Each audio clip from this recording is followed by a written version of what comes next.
Welcome to another episode of ThinkBox Radio, a podcast inspired by Sears ThinkBox, the innovation center at Case Western Reserve University. Our goal is to share some of the magic that happens at the Case School of Engineering and to inspire your own innovations and startups. ThinkBox Radio is produced by Abby Murphy and is sponsored by the Case Alumni Association.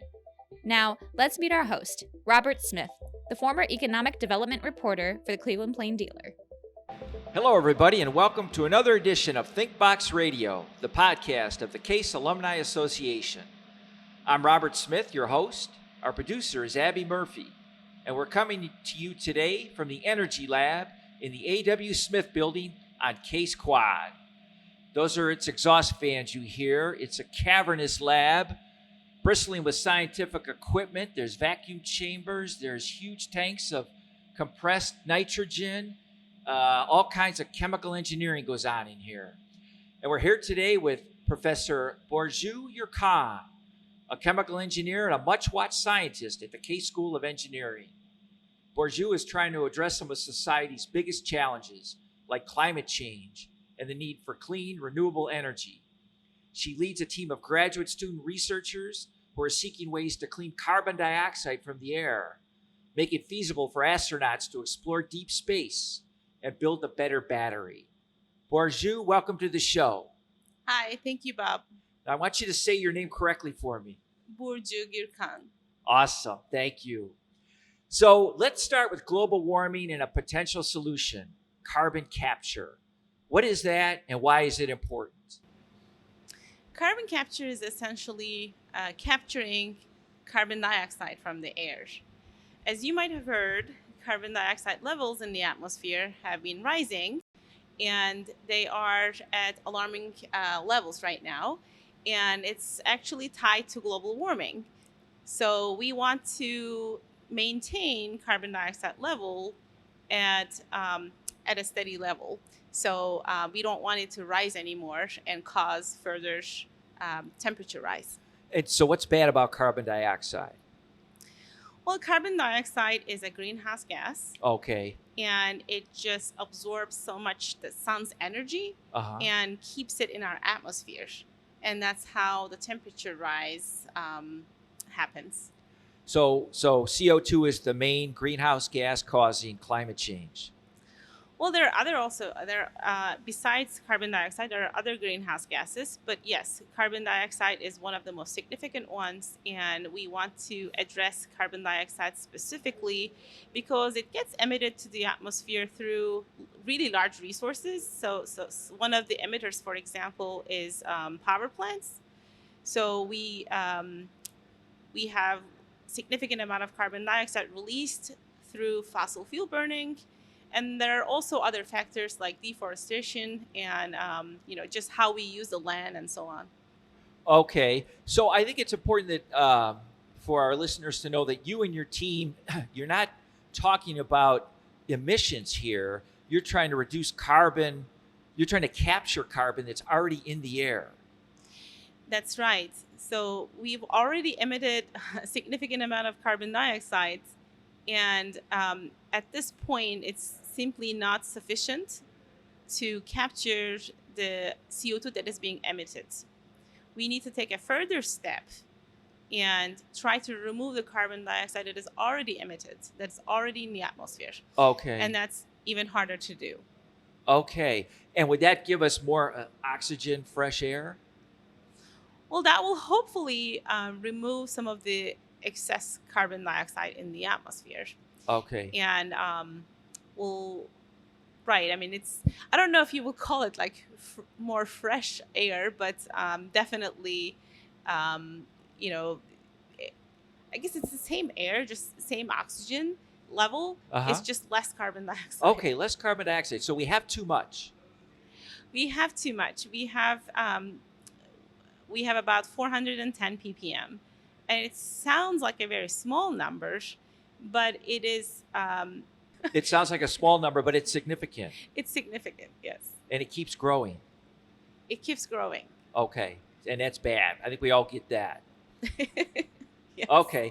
So I've heard of this big plant in Iceland called Orca that does carbon capture, and it sends it down into their volcanic depths, and does that work? Something like that?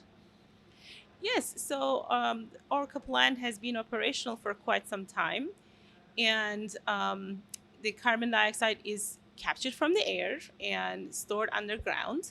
So that's one of the strategies. Actually, it's called direct air capture. So in short, it's people refer to as DAC or DAC technology. That's just one of the technologies that's out there. There are a lot more possibilities. There are more technologies, but that is the specific technology that my group is working on. Okay, but you have a different idea. You have a different way of doing carbon capture that, can we say, you think could reverse global warming or at least slow it down? Well, I don't want to be too bold Okay. and say I like my effort alone will reverse it. I Yeah. think it requires a collective efforts. We're definitely working towards developing the materials needed to incentivize this process. So Okay. it's right now economically very challenging, and the kind of materials that are out there, they're not durable, so we can't keep using them over and over. Okay. So there are some issues that we have to tackle so that this whole technology becomes affordable and we can implement it. And of course, there are other factors like, okay, once we capture the carbon dioxide, what are we going to do with it? To be honest, my group really focuses on the capture science Yes. and not so much the sequestration part of it. Okay. So it's a whole different field. Okay. And Capturing it. yeah, And then capturing storing it and it, then that's a different storing field. it. Gotcha. Yes. And I appreciate you don't want to be too bold, but the Department of Energy did give you $3.6 million to continue your science. So obviously they think there's something there. Burcu, explain to us, so what is your plan for capturing carbon? Let me first very briefly introduce to you what is the concept. Good. So you typically have, let's say, a solid material that might be a polymer. It's called sorbent, and it captures the carbon dioxide. So it basically hangs on to carbon dioxide as the air flows over it. A sorbent, like Yes. absorbent. Exactly. Okay. And what you do is to regenerate the sorbent, you increase the temperature. So let's say you capture carbon dioxide from air at room temperature and you heat it up to, let's say, 100 degrees Celsius. That's when you break the bond and release the CO2. Release And it to now- what? Release it to, a storage area. All right, so you've captured it, and then you use heat to release it to a storage area. Exactly. Gotcha. Or you can get creative and find ways to utilize carbon dioxide. Maybe there are a lot of people working on, for example, converting carbon dioxide to other fuels, other chemicals, other commodities, and CO2 is being used in algae farming. CO2 is being now put back into cement. That's one of the CO2 producing technologies. So the cement production. Okay.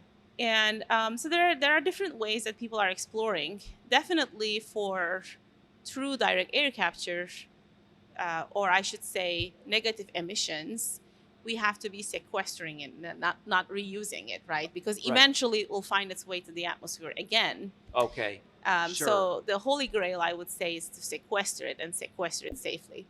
Okay, but you're into the capture side of it. Right. I'm into the capture side of it. And, there are geophysicists and engineers who are focusing on sequestration side. I think one of the challenges in the field is also to gather all these different people with different expertise to talk to one another and understand the challenges on either side. Sure. So there is the, above Earth crust problem and then under the Earth crust problem. Sure. And I have been impressed with the diversity of your lab team here. We'll get into that later. But so what is your capture plan that's different? What's different about yours? Oh, yes. Let me talk about that too.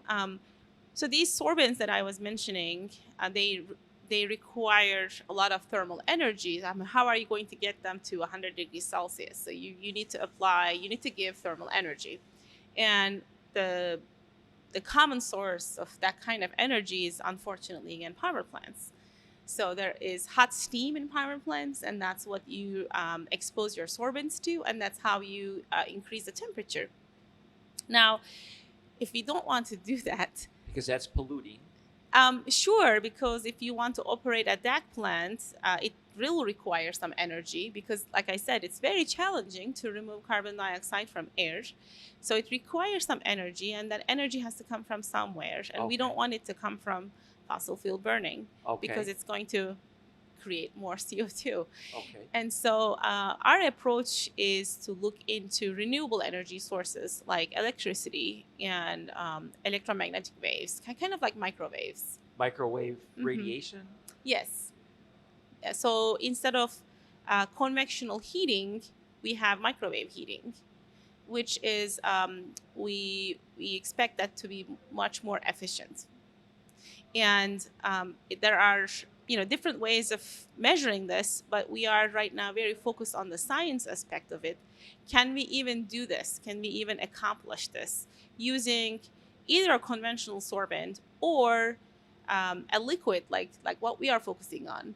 So sorbents can be solids or liquids, and sorbents that are solid are maybe like polymers.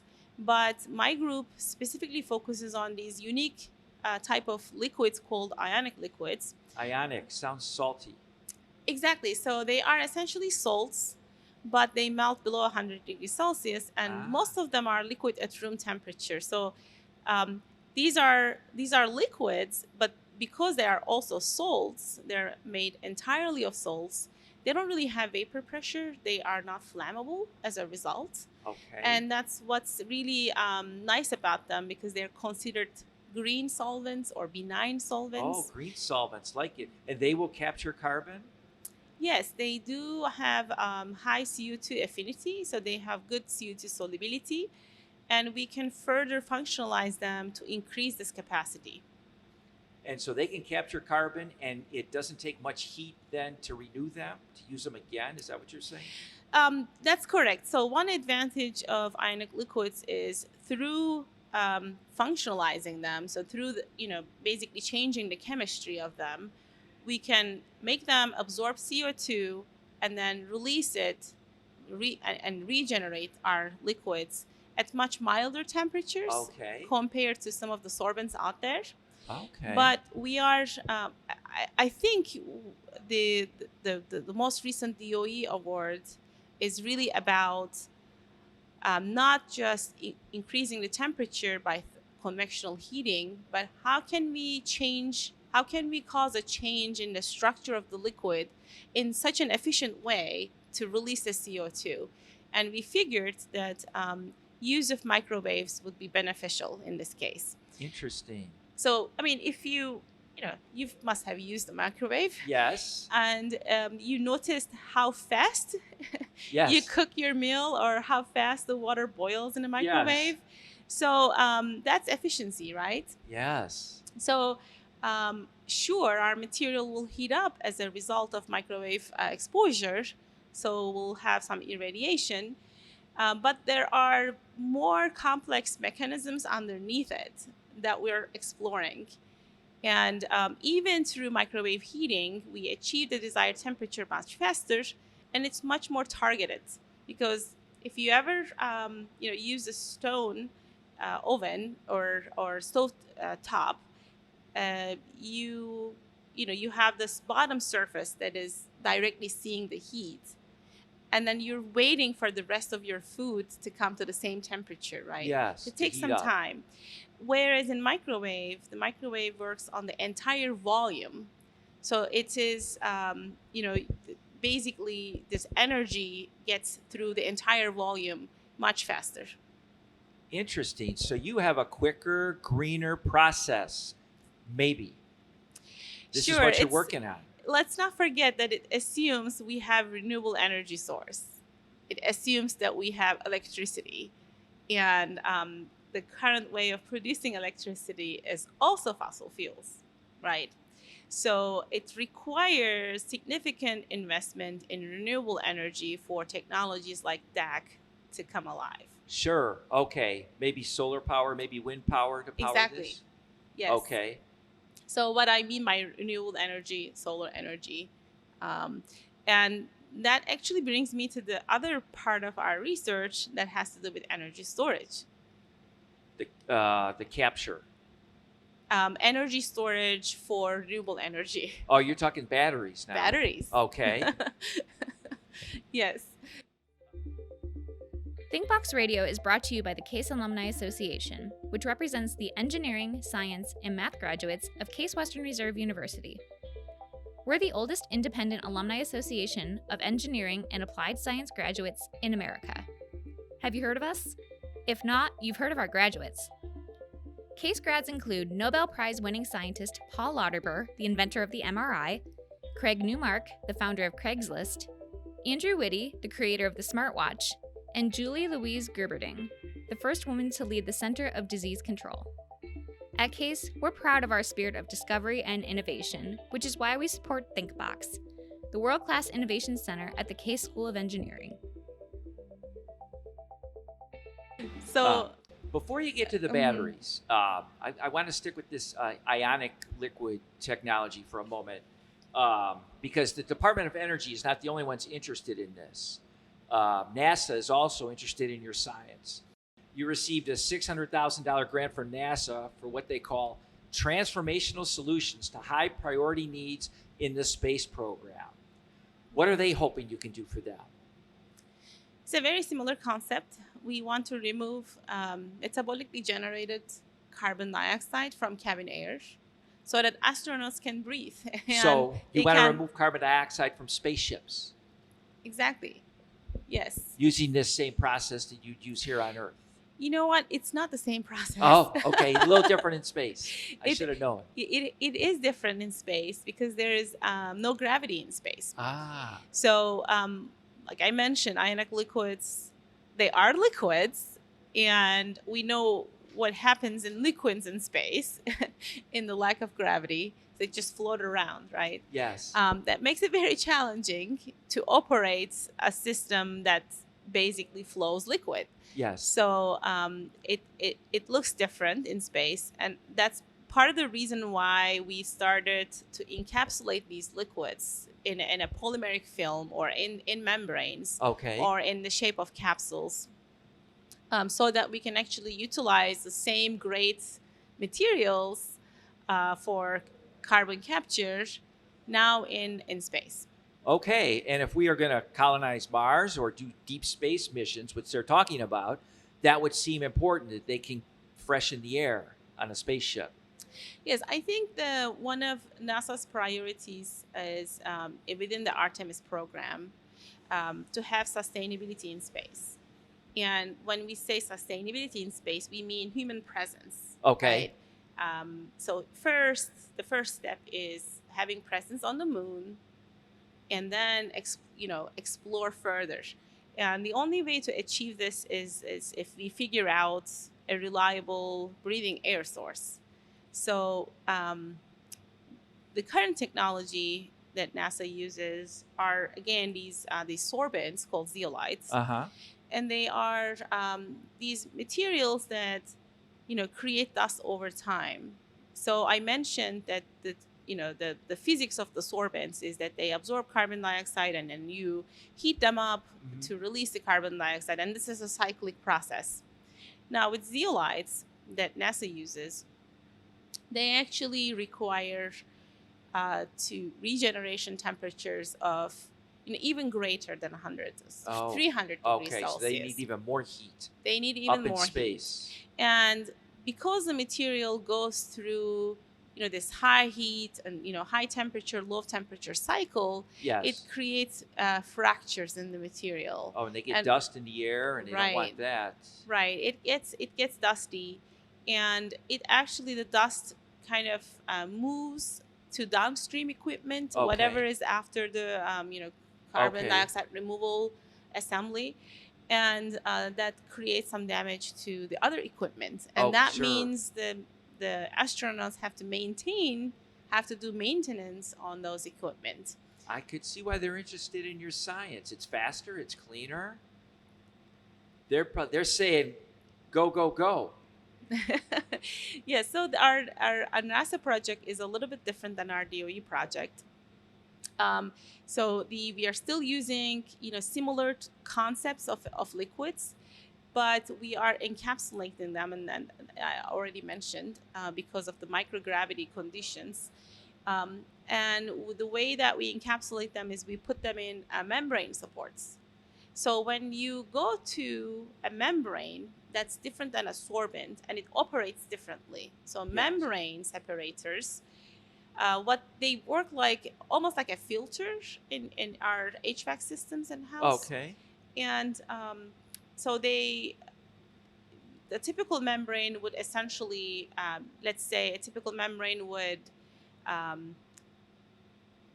allow a certain gas or certain component to pass, but not others. Okay. So in our case, we have a very unique type of membrane. It's called facilitated transport membrane. It's different than conventional membranes in the way that we have these active materials, these ionic liquids in our membrane, and they work like pumps, essentially. They work like carriers. So they take this carbon dioxide from one side and they carry it over to the other side. Nice. And release it on the other side. So this is how we effectively separate carbon dioxide from the air. Mm-hmm. Okay, good. I should point out, Burcu, one of the things I think is interesting about your work is you're not alone as you explore the frontiers of science. Your husband, Umut, am I saying his name right? Umut Gurkan is also a leading researcher here at CASE, a mechanical engineer? Yes. Okay. What's it like working with your husband at cutting edge science at the same school? Like, do you guys share scientific secrets? Or? I would say we don't really share. I guess we talk about our science in a way that is not too technical between us. Okay. But just kind of, how you navigate the process. Okay. We share our experiences. I learn from him a lot, and I hope that he learns from me a lot. Okay. But yeah, usually when I start getting into the weeds, he's like, "Okay, let's talk about something else." Oh, right. Like who's gonna pick up the kids? Yeah, that's we actually commute to work. Okay. And we pick them up together. Oh, sure, that's perfect. You have 2 young children, right? Yes. But every now and then, we have different schedules, and that's when we get in the argument about, okay, who is doing it today? Sure. So how is the family workload dispersed? Would you say equitably, or does mom do more of the family stuff still? Okay, so the political answer to this, here. Yes, the political answer here is equal share. Good. She says with a smile. Oh, I love that. All right, let's get back to the battery power you were talking about, because electrochemistry is historically a CASE expertise, and your lab is working on refining the lithium-ion battery and the flow battery. Yes, we work both on lithium ions and redox flow batteries. Okay, and you've called these the twin energy sources of modern society. Why is that? Well, we use portable devices. We rely on our cell phones, our laptops. That's the lithium-ion battery? That's the lithium-ion battery. And we are also relying on the grid. And that's the flow battery. So hopefully I think the ultimate goal is to integrate redox flow batteries to the grid. Okay. So that when there is,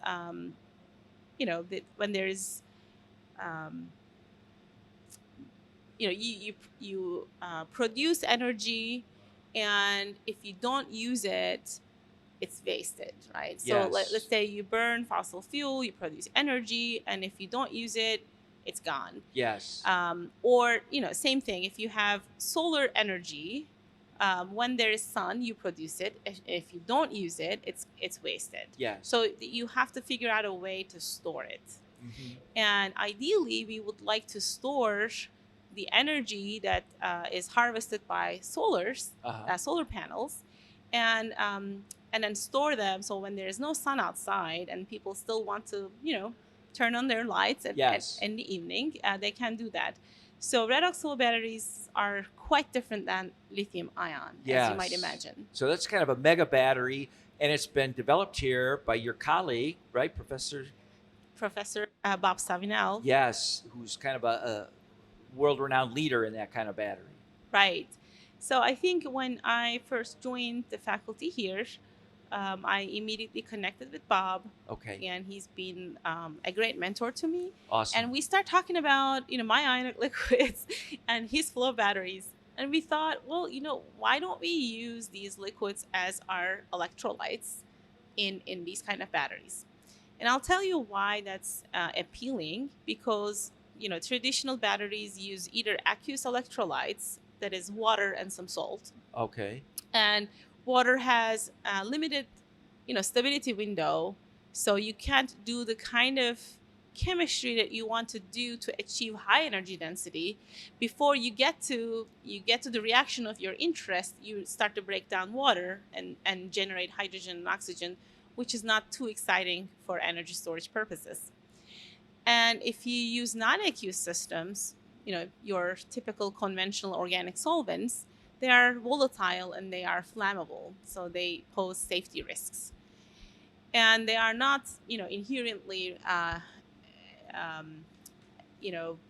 they don't have the material that will produce the energy, so you have to put the material into these solvents. And there's a solubility limit, right? You can only put so much. Kind of like, if you try to add sugar to your tea, if you put too much, it will start precipitating, right? Okay. It just cannot absorb that much. So same idea. We want to utilize these materials. Those are essentially those are the sources of the energy, but they are not liquid and they're not flowing, right? So we have to put them in a solvent, but then solvent has some limited capacity, or it will saturate. So our idea is that, well, we can make these materials into liquids, and so our liquid would be entirely made of this molecule that is capable of producing the energy. I should say, molecules undergo reactions, like electron transfer reactions. Sure. And that's how we produce the energy. So that's when that reaction is spontaneous, you essentially have a battery. So I would say the main difference is in redox flow batteries versus lithium ion is that you can actually scale your flow battery. You can have electrolyte reservoirs that would flow into a battery architecture, like where you would have your electrodes. Like a huge pool, or yeah, like a huge pool, right? And that's where you can store all your precious electrolytes. Okay. Whereas in lithium ion, there is no flowing system. Okay. Well, that's a great example of how the work in one lab enhances the work in another lab. He's also in chemical engineering, right? Yes, Bob and I are colleagues in the same department. He's actually the director of the Energy Frontier Research Center, Perfect. Breakthrough Electrolytes for Energy Storage, that is led by CASE. Perfect. We're hoping to get him on the show, believe me. Awesome. So, Burcu, I was surprised by the size and diversity of your research team here. It looks like you have more than a dozen graduate students and postdocs from around the world working in your lab. What kind of talent is CASE able to attract? Yes, so I think the makeup of our lab, we have students, domestic students. One of my students is from Ohio State, the other one is from University of Minnesota. Mm-hmm. And actually one of the current students is from CASE. Oh, I met him when he was an undergraduate, and he was so great. I recruited him specifically. What's his name? Aiden Clem. Sure. He works on the carbon capture project. And we have students from Taiwan. And he's actually Lee. He's graduating soon, and has been working on the NASA project and creating membranes. And we have a postdoc from Turkey, and a postdoc from India, and I had a postdoc from Iran, who just recently moved on to an industry job. And she was the one working on redox flow batteries. Okay. And let's see, I have a student from Nigeria. Okay. And I have a student from Sri Lanka. Quite a mosaic of scientific talent. And were they drawn to CASE or to your lab specifically, or did you know of them? Do you reach out to them? Yeah, I think some of the students were in contact with me directly, and some of them were drawn to CASE because of various reasons. One, electrochemistry strength is one reason. So some of the students joined my group knowing that they want to work in energy storage. And some of the students joined my group knowing that they want to work on carbon capture. All right, Burcu. Well, thanks so much for spending the time with us today. And we know there's going to be more exciting research coming out of your lab. And so we will stay tuned. That's going to wrap it up for today, folks. Thanks for listening to another edition of ThinkBox Radio, the podcast from Case Western Reserve University, where our motto is Think Beyond the Possible. And that concludes another episode of ThinkBox Radio, stories inspired by America's leading college innovation center. Thanks for listening. You can find past episodes on our website, casealumni.org. Goodbye from Case Western Reserve University, where our motto is Think Beyond the Possible.